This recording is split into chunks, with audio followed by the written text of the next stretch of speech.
Welcome back, or welcome. It's Sierra, and we're trying something a little bit different today. We've got a wig. It's driving me a little crazy, so we'll see if it lasts the whole time. But I have some fun stuff today. I have a Sephora haul featuring mostly Natasha Denona palettes, which I have never tried before.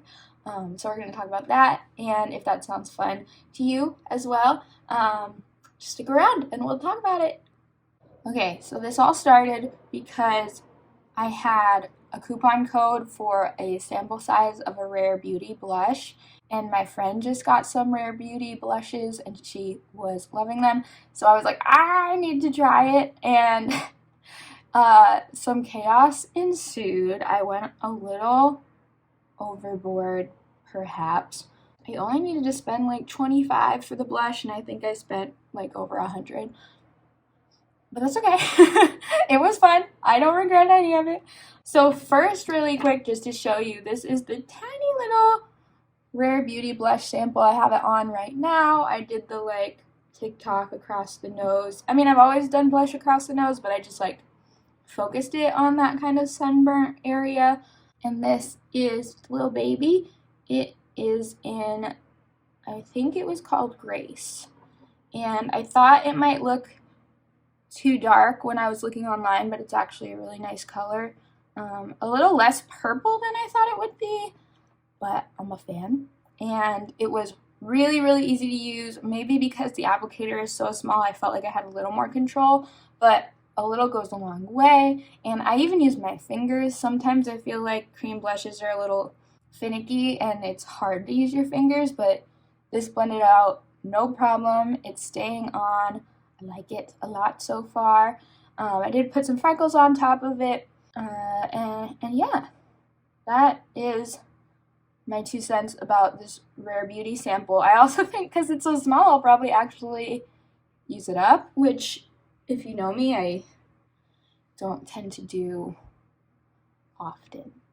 Before we get to the Natasha Denona, I also got 2 perfume samples. I've been really into fragrances lately. Do I have them? There. So we've got Tom Ford Bitter Peach, and it does actually smell like peaches. I think I might wear it. I feel like sometimes with perfume, the way my body chemistry just like reacts to perfume is like the scent just disappears and it's just like alcohol smell. So I can be kind of picky because I don't know if a lot of perfume wears very well on me. It smells nice. I smell the peach, and I'm going to try it. I really just kind of picked 2 random samples. I wasn't like super interested in anything else, so I figured a perfume for free was fun to experiment with. And then Jo Malone London Peony and Blush Suede. This one is Red Apple, Peony, and then Suede. And I actually really like it too. I have a hard time knowing if I like it until I'm actually wearing it, because like I said, sometimes things wear differently on you than when they are being smelled on a piece of paper. But I'm going to try them. So those are my 2 free samples, and we'll get into the good stuff. I got 3 Natasha Denona palettes. They're reflecting. You can see the mess on my desk right now, but this is what we're going to talk about. We'll talk about the little ones first. And I'm going to go into what I'm wearing on my eyes right now. What I'm wearing is the Natasha Denona Mini Retro palette. It is so pretty. However, I will say the greens come off, at least on me, very cool toned and almost like not very green. Okay, wig. Hold on. Whatever. So the greens don't look very green. They look really smoky and they look good and they were super easy to use, but I would say green is not the first thing I thought of when I put it on. It was a little more gray, a little more coal. But I'm not mad. I still like it. Just if you were looking for a really green olive, I wouldn't say this reads very green. I don't know how many other ways I can say it. I know she's got a few different formulas, because this is clearly different than these. So maybe this is one of her like crystally ones. I'll have to look it up. It's also a little flakier than the other boys. But this is a metallic. This is a metallic 2 mattes, I'm assuming. I'm like not doing Natasha Denona justice because she has all these fancy names for her formulas. But this one's definitely sparklier. I did use it as a topper over the green, and overall, I'm very much a fan. I like it a lot. I wanted to do some basic colors that I would use all the time because it's expensive. So I figured if I got some more basic colors, then I might use them more often for every day. Which is kind of funny because I like rarely use basic colors. I'm very colorful, but that was another reason to put the money into a more basic color palette because I don't have a lot, so I knew they would be used well because I'm going to reach for the more basic colors in this palette because those are where my basic colors live. Oh my god. Am I making any sense? The other palette is the Mini Love palette. This is a little more colorful than the other ones I purchased, but honestly, purpley mauvey pinks are basically a neutral to me. We've got, again, this like super sparkly one, kind of like in the Natasha Denona Mini Retro. So we've got a sparklier one, 2 mattes, and then 2 metallics. I used this last night, and it's really, really good. The dark purple was very easily buildable, and I didn't use the super sparkly one yet, but it's kind of, is it almost duochrome-y? Like pink, copper, pink, copper. Again, I'm a fan. I think both of these were $25. That sounds right. And then last but not least is our Natasha Denona Glam palette. It is really reflective, so I'm not gonna like hold it up too much, but I'm sure you've seen it before. The only thing I'm not super loving is the weird like names, because you can wear stuff in whatever order you want, and also like maybe you have a darker skin tone and some of the things that she's saying go wear only really serve a lighter skin tone. I don't know. I don't love it, but she hasn't done it since this palette. She's come out with more palettes, and she hasn't done this naming thing. So that is a good sign to me that it was kind of like a one-time thing, and it's not going to come back. But I do really like this palette, and you can see these little poker holes on the back. That's so that you can pop out, put them in a custom palette, rearrange them if you would like, and I'm definitely going to use that.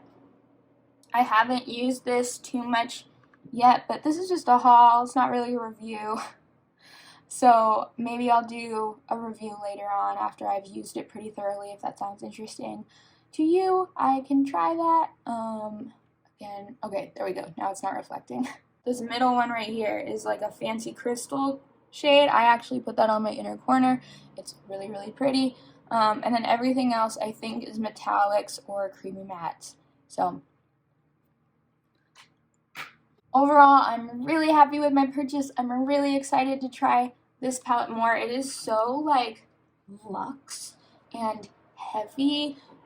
It was $65, and I think it's the perfect size. I think the price is understandable considering how like quality this packaging is, how quality the shadows are. So I understand that Natasha Denona's not in everyone's price range, and also even if it is in your price range, it might not be something that you want to be spending that much money on. So again, this is really just an experiment, and it's not for everybody. It was just to kind of show you all a haul of what I thought was worth purchasing, and because these are more basic shades, I'm hoping that I will use it more often, therefore hopefully getting more of my money's worth. And again, overall, I am really happy. I'm really excited for this little guy. I've only so far used this one, but you can see it on my face. I did get some mascara up here, so if it looks patchy over here, it's because I was trying to wipe off mascara because I was being impatient. So that's not the palette's fault, that is me. But it's sparkly, it's fun, and it goes with my black lipstick, which is Kat Von D's Witches. It's my only black lipstick. I think it works well, but there's probably other blacks on the market that work better because I feel like this took a couple layers to actually get opaque. Or like, maybe not opaque, but it kind of like, how do I explain? It took a couple layers to like get into all the cracks and like creases of my lips. I don't know, maybe that's a weird way to say it, but I think you know what I'm trying to say. Okay, so to recap, I got these two perfumes, which I will keep experimenting with. I got the Rare Beauty blush, which honestly I'm gonna bring to work, I think, because even though I'm wearing a mask, the mask thing is important, obviously, but it does make me feel like I don't get to use my blush as much as I like to. But I might bring this to work just to have it for my own self and for my own knowledge that there is blush under a mask. I don't know. I like it. This was a really nice color. We've got the two mini palettes, the mini retro and the mini love palette. And I think that I wouldn't get the full size of these just because these are the colors that stood out to me. One time, I don't think I made a video on it, but it is on my Instagram. I duped this bigger palette, the Love palette from Natasha Denona, and so I basically literally had every color already, so there was no point in me purchasing the large one. But the mini one, it's such a good little color story that I caved and I got it. And then lastly, again, the Glam palette in all of its glory. Super popular. Everyone's obsessed with it. Everyone's had it for a year, I'm sure, already if they wanted it. Late to the party, but I like it too so far, and I'm going to play with it more. And if you would like to hear more about these things, let me know. I also still need to do that video of all of my friends' lip colors, which I will hopefully do soon. It just is a lot, so it's going to take a lot of time. I haven't gotten to it yet, but it's on my list of things I want to do. So if you have any video ideas, oh my gosh, this wig. I don't know what I'm saying. I'm not going to finish that sentence. I just started talking and didn't really have much more to say. So anyway, thank you so much for watching. If you have any ideas for any videos that you'd like to see, let me know because I like filming stuff. And if you have any questions, let me know. And if you want to follow me on Instagram, it's Sierraoftheday on Instagram. And I am just continuing this run-on sentence for too long. So thank you so much for watching, and I will see you next time. Bye. This feels so much better.